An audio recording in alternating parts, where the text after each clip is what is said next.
จำนวน กี่บาทใส่กี่บาทเอาไม่บอกกรุณาโปรดเพื่อวิเคราะห์รูปร่างได้จริงน้ำหนักปัจจุบัน 56.7 แล้วอ้าวใส่เบอร์ทู่ ใส่เบอร์ทั่ว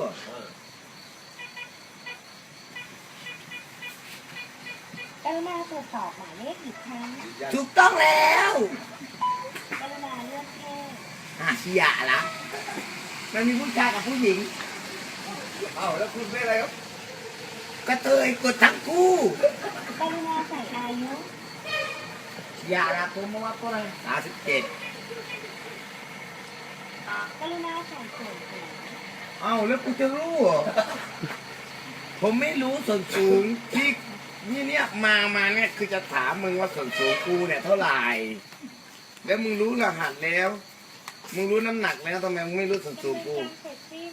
ขอบคุณที่ให้บริการบริการ อ้าวไอ้สัตว์แดกเบี้ยกูไปอีกราว การทำงานเสร็จสิ้น บาทหนึ่งไอ้ห่าทำงานง่ายไว้คนเราเดี๋ยวนี้ไม่บาทหนึ่งไม่ถึง1 นาที กรุณาเลือกรายการที่ต้องการ กิมานโนะเนาะไอ้ตู้ชาน้ำหนัก แล้วบุจุสุตะกี้ขวามือ นี่ไง กรุณาแต่งเงินตามจำนวน เอาแต่เงินนะมึงอะ ขอรูปร่างได้จริง น้ำหนัก56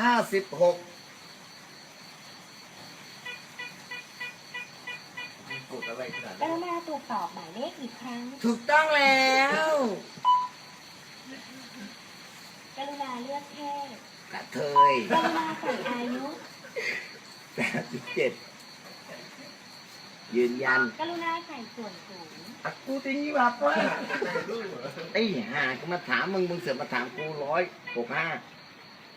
มาตรฐานไทย ถ้าการวิเคราะห์รูปร่างของท่านคือ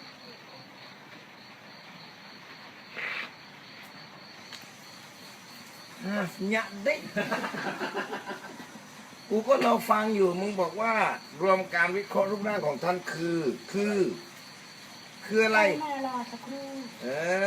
ก็บอกให้รอนี่เอา การดำเนินการเสร็จสิ้น ปลาปอบ